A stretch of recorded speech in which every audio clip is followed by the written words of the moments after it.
Faites-vous partie des personnes qui, comme la plupart d'entre nous, ont une seule source de revenus, que ce soit un revenu de salarié, un revenu d'indépendant ou un revenu de chef d'entreprise? Si c'est le cas, je vous invite dès maintenant à trouver de nouvelles sources de revenus.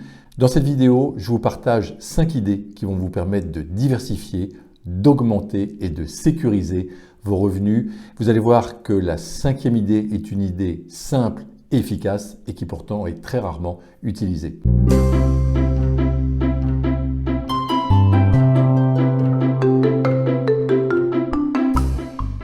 Première idée, faire de votre passion une activité lucrative que vous allez développer en complément de votre travail habituel. Peu importe votre passion, vous pouvez être passionné de sport, vous pouvez aimer le golf, la randonnée, l'équitation, le yoga, vous pouvez aimer la photo.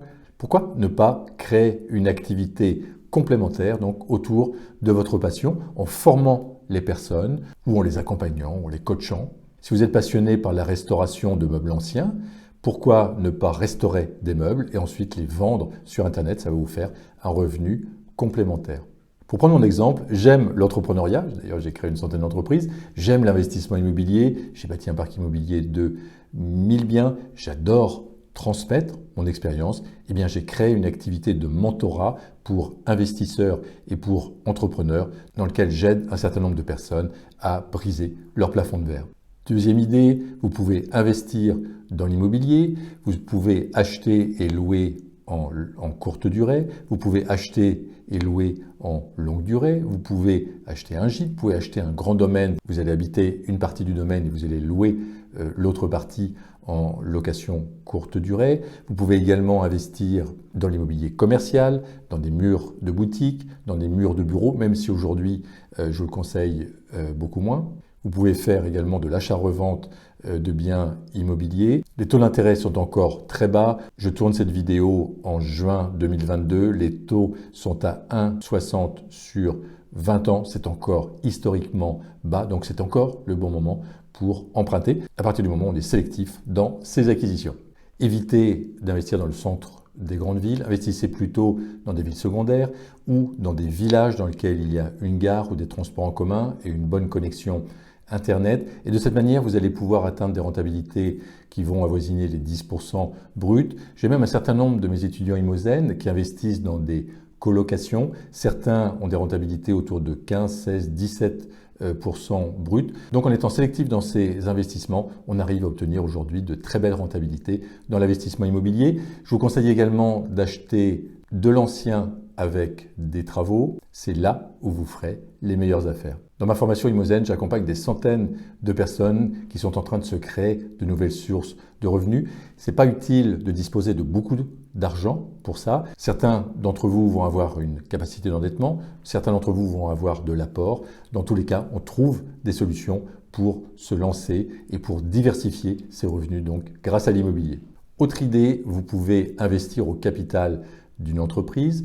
Vous pouvez bien sûr investir au capital d'une société qui est cotée en bourse, mais d'une manière plus simple. Si vous avez un proche qui crée son entreprise, un proche dans lequel vous avez confiance, eh bien pourquoi ne pas lui prêter de l'argent ou pourquoi ne pas entrer au capital de son entreprise? Vous allez aider quelqu'un et en même temps vous allez vous bâtir un revenu complémentaire.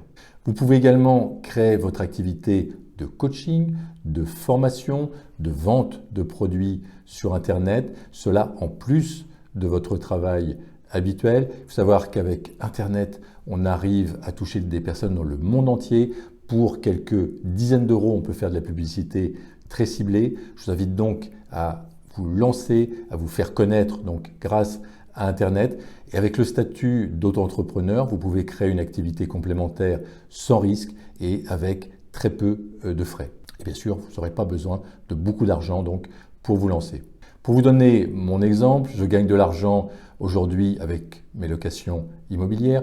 Je gagne de l'argent également avec nos hôtels, avec des opérations d'achat-revente, certaines en France, d'autres en Espagne. Je génère également des revenus complémentaires avec mon activité de mentorat pour entrepreneurs et investisseurs immobiliers. Je génère des revenus complémentaires avec mon activité de coaching de groupe, avec ma formation Imozen et ma formation Je concrétise mes projets. Je génère également un petit peu de revenus avec la vente de mes livres. Les livres se vendent très bien, mais un auteur touche environ 10% du montant du livre. Donc, c'est des petites sommes.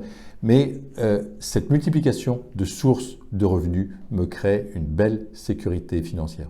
Pour compléter la diversification de vos revenus, je vous invite à mettre en place une mesure simple et efficace auquel très peu de personnes pensent: créer votre société. Les personnes physiques et les personnes morales sont traitées de manière différente. Les pouvoirs publics favorisent les entreprises et cela va certainement s'accentuer dans l'avenir.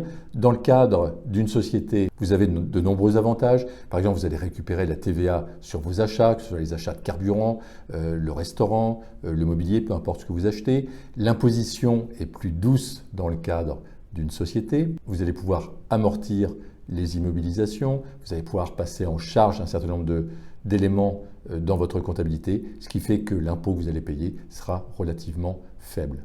Si un jour l'essence est rationnée, les entrepreneurs seront certainement favorisés. Si le gouvernement décide de ponctionner les comptes bancaires en cas de crise bancaire ou financière aiguë, là encore, les entreprises seront certainement protégées. Les pouvoirs publics, d'une manière générale, protègent le tissu entrepreneurial parce que si l'entreprise ne fonctionne plus, eh bien l'économie se met à l'arrêt. Je vous invite également, pour bien sécuriser votre épargne et vos revenus, à diversifier au maximum vos placements, diversifier vos comptes bancaires. Surtout, ne mettez pas tous vos comptes, tous vos placements dans la même banque et ne mettez pas, donc d'une manière générale, tous vos œufs dans le même panier. Ça peut vous sembler beaucoup de choses à mettre en place. Avancez un pas après l'autre avec pour objectif de diversifier et de sécuriser progressivement vos revenus. Si vous souhaitez aller plus loin sur ce thème de l'augmentation des revenus, j'ai tourné une autre vidéo à votre attention qui s'intitule « Comment attirer plus d'argent ». Je vous souhaite le meilleur, n'hésitez pas à laisser un commentaire, je me ferai un plaisir d'interagir avec vous. À très bientôt.